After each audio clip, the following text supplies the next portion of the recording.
नागपुरात गोमांस घेऊन जात असल्याच्या संशयातून एका व्यक्तीला जबर मारहाण करणाऱ्या 4 कथित गोरक्षकांना अटक करण्यात आलेली आहे आणि या प्रकरणी प्रयोगशाळेचा आज अहवाल येण्याची शक्यता आहे। नागपूरच्या बारसिंगी गावामध्ये सलीम इस्माईल शाह या व्यक्तीला जबर मारहाण करण्यात आली। मोरेश्वर तांदुळकर, जगदीश चौधरी, अश्विन उईके आणि रामेश्वर जायवाडे अशी अटक केलेल्या चौघांची नावे आहेत। दरम्यान मांस विक्रेता नसून आपण भाजपचा पदाधिकारी असल्याचं सलीम शाहनं म्हटलेलं आहे। समृद्धी महामार्गासाठी थेट जमीन खरेदीचा शुभारंभ नागपूर जिल्ह्यातील हिंगणा तालुक्यातून करण्यात आलेला आहे। यावेळी राज्याचे सार्वजनिक बांधकाम मंत्री एकनाथ शिंदे उपस्थित होते। समृद्धी महामार्गासाठी नागपूर जिल्ह्यातील 279 शेतकऱ्यांची जमीन घेतली जाणार आहे आणि यापैकी 119 शेतकऱ्यांनी जमीन देण्यास होकार दर्शवलेला आहे। दरम्यान अहमदनगर जिल्ह्यामध्ये जमिनीची मोजणी पूर्ण झाली असून दरही निश्चित करण्यात आले। सरकारने कर्जमाफीचा निर्णय घेतला खरा, मात्र अद्यापही त्याचा फायदा शेतकऱ्यांना झालेला नसल्याने यवतमाळमध्ये आज शेतकऱ्यांची शवयात्रा काढण्यात येणार आहे। मात्र पोलिसांनी या शवयात्रेला परवानगी नाकारली आहे। यवतमाळमधल्या 100 शेतकऱ्यांची जिवंत शवयात्रा शेतकरी न्याय हक्क समितीकडून काढण्यात येणार होती, मात्र त्यानंतर जिल्हाधिकारी कार्यालयावरती हे आंदोलन धडकणार होतं। या आंदोलनामध्ये शेतकरी नेते सुद्धा सहभागी होणार आहेत, मात्र पोलिसांनी या आंदोलनाला आता परवानगी नाकारली आहे।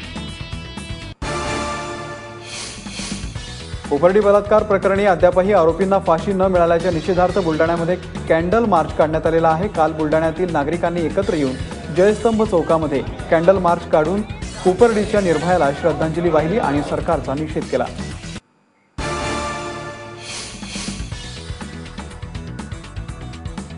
अवघ्या 1.5 महिन्यामध्ये गोंदियातील स्विमिंग पूल हा बंद पडलेला आहे। गोंदिया जिल्ह्यामध्ये 6 मे रोजी आंतरराष्ट्रीय दर्जाच्या जलतरण केंद्राचं लोकार्पण करण्यात आलं होतं। या जलतरण केंद्रातून राष्ट्रीय आंतरराष्ट्रीय पातळीवरती जलतरणपटू तयार होऊन गोंदियाचं नाव आंतरराष्ट्रीय पातळीवरती भूषवतील असा विश्वास पालकमंत्री राजकुमार बडोले यांनी लोकार्पणाच्या वेळी व्यक्त केला होता। मात्र अवघ्या 1.5 महिन्यातच जलतरण केंद्रातील फिल्टर प्लांट आणि लोखंडी कठडे हे तुटल्यानं तसंच टाकीतील टाईल्स सुद्धा फुटू लागल्यानं बांधकामाच्या गुणवत्तेवर आता प्रश्न निर्माण झालेत।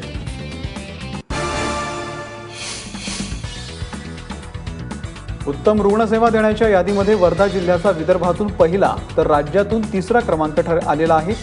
स्वच्छता, उत्तम सोयी सुविधा पुरवणं त्यासोबतच निकषांवरती वर्ध्याचा विदर्भातून पहिला क्रमांक आलेला आहे। महाराष्ट्रातील सर्व जिल्हा रुग्णालयांची 4 पथकांकडून पाहणी करण्यात आली। यामध्ये वर्ध्याला 3 लाखांचं रोख बक्षीस, प्रशस्तीपत्र आणि सन्मान चिन्ह देण्यात आलंय।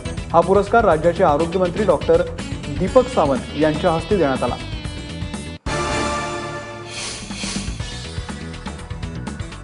चंद्रपूर जिल्ह्यातील केळझर जंगलामध्ये रेल्वेच्या धडकेमध्ये 2 पिलांसह अस्वलाच्या मादीचा दुर्दैवी मृत्यू झालाय। या अस्वलाच्या मादीनं 4 महिने आधीच केळझर परिसरामध्ये 2 पिल्लांना जन्म दिला होता।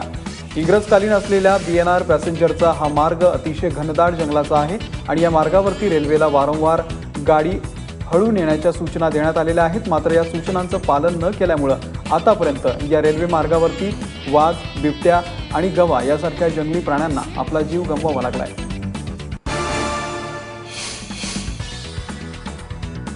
चंद्रपूर जिल्ह्यातल्या कोरंबी परिसरातील तलावामध्ये बुडून 2 युवकांचा मृत्यू झालाय। नितीन कोलते आणि शुभम रामटेके अशी मृत्यू पावलेल्या तरुणांची नावं आहेत। मोहाडी मोकासा गावातील काही तरुण या तलावावरती फिरायला आले होते आणि त्यावेळी नितीन कोलते आणि शुभम रामटेके हे दोघं आंघोळीसाठी तलावामध्ये उतरले। मात्र पाण्याच्या खोलीचा जो अंदाज आहे तो न आल्यामुळे त्या दोघांचाही बुडून मृत्यू झाला।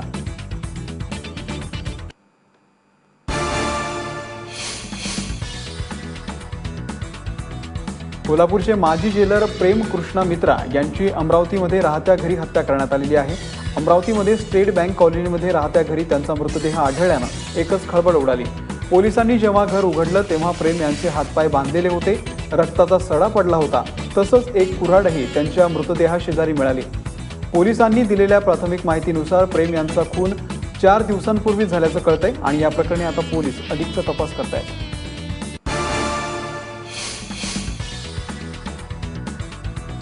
एनडीएचे राष्ट्रपती पदाचे उमेदवार रामनाथ कोविंद यांच्या प्रचारासाठी झारखंड दौऱ्यामध्ये अकोल्याचे खासदार संजय धोत्रे यांच्यावरती आता जबाबदारी सोपवण्यात आलेली आहे। धोत्रे सध्या कोविंद यांच्यासोबत झारखंडमध्ये आहेत। राष्ट्रपती पदाच्या निवडणुकीमध्ये झारखंडमधील खासदार आमदारांचा पाठिंबा मिळवण्यासाठी धोत्रे हे कोविंद यांचा प्रचार करतायत।